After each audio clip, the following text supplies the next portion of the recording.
Assalamualaikum warahmatullahi wabarakatuh. Nama saya Mulka Hasan. Jadi saya akan menjawab daripada jawapan UAS tersebut. Nombor 1.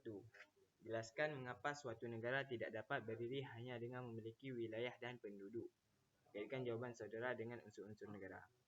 Jadi, suatu negara tidak dapat berdiri hanya dengan memiliki wilayah dan penduduk karena masih diperlukan unsur-unsur negara lainnya, yaitu pemerintahan yang berdaulat dan pengakuan dari negara lain. Wilayah menjadi tempat berlangsungnya kehidupan bernegara, sedangkan penduduk merupakan warga yang tinggal di dalamnya. Namun, tanpa adanya pemerintah yang mengatur kehidupan masyarakat, hukum tidak dapat ditegakkan dan ketertiban tidak dapat diwujudkan. Nomor 2. Menurut saudara, tujuan negara yang paling penting bagi Indonesia saat ini adalah memajukan kesejahteraan umum atau mencerdaskan kehidupan bangsa. Menurut saya, tujuan yang paling penting saat ini adalah mencerdaskan kehidupan bangsa. Pendidikan yang baik akan menghasilkan masyarakat yang memiliki pengetahuan, keterampilan, karakter yang kuat dengan sumber daya manusia yang berkualitas. Kesejahteraan masyarakat juga akan lebih mudah dicapai karena masyarakat mampu menciptakan lapangan kerja, berinovasi, dan berpartisipasi dalam pembangunan nasional. Nomor 3. Bagaimana prinsip check and balance dalam mencegah penyalahgunaan kekuasaan di Indonesia? Berikan satu contoh. Prinsip check and balance berarti setiap lembaga negara saling mengawasi dan membatasi kewenangan sehingga tidak ada lembaga yang memiliki kekuasaan mutlak. Dengan adanya sistem ini, penyalahgunaan kekuasaan dapat dicegah karena setiap kebijakan dapat diawasi oleh lembaga lain. Contohnya, DPR memiliki fungsi pengawasan terhadap pemerintah melalui hak interpelasi, hak angket, dan hak menyatakan pendapat. Nomor 4. Mengapa bahasa Indonesia disebut sebagai salah satu identitas nasional yang paling penting? Jelaskan. Bahasa Indonesia merupakan identitas nasional karena menjadi bahasa pemersatu masyarakat yang berasal dari berbagai suku, budaya, dan bahasa daerah. Bahasa Indonesia memudahkan komunikasi, memperkuat persatuan, serta menjadi simbol kebanggaan bangsa. Melalui bahasa Indonesia, masyarakat dapat berinteraksi tanpa menghilangkan keberagaman budaya yang dimiliki. Nomor 5. Bagaimana pengaruh budaya asing terhadap identitas nasional Indonesia? Jelaskan sisi positif dan sisi negatifnya. Budaya asing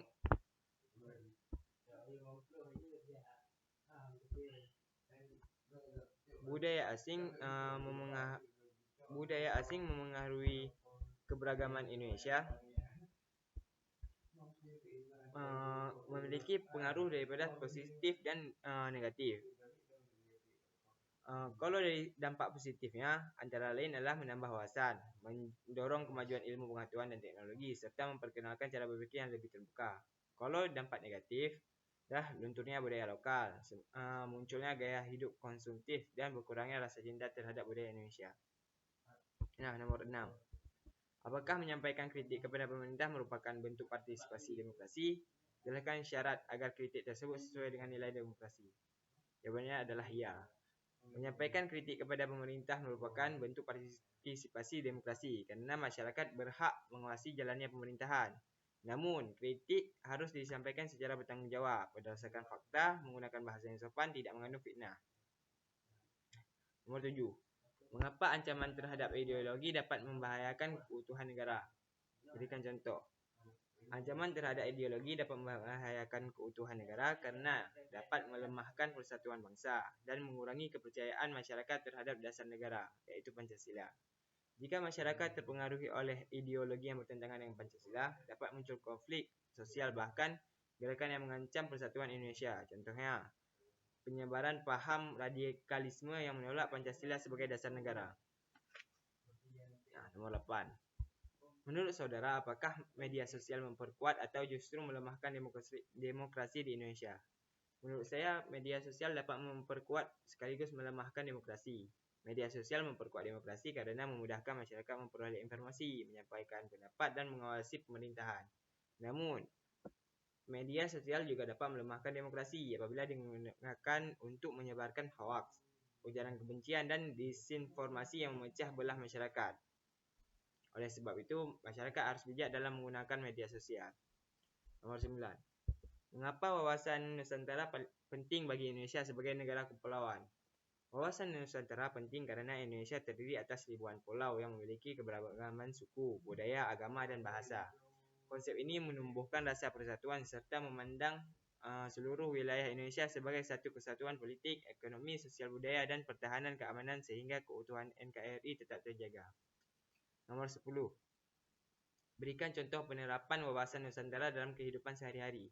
Contoh penerapan wawasan Nusantara dalam kehidupan sehari-hari adalah menghormati perbedaan suku dan agama, menggunakan bahasa Indonesia sebagai bahasa persatuan, mencintai produk dalam negeri, menjaga persatuan, dan mengikuti upacara bendera.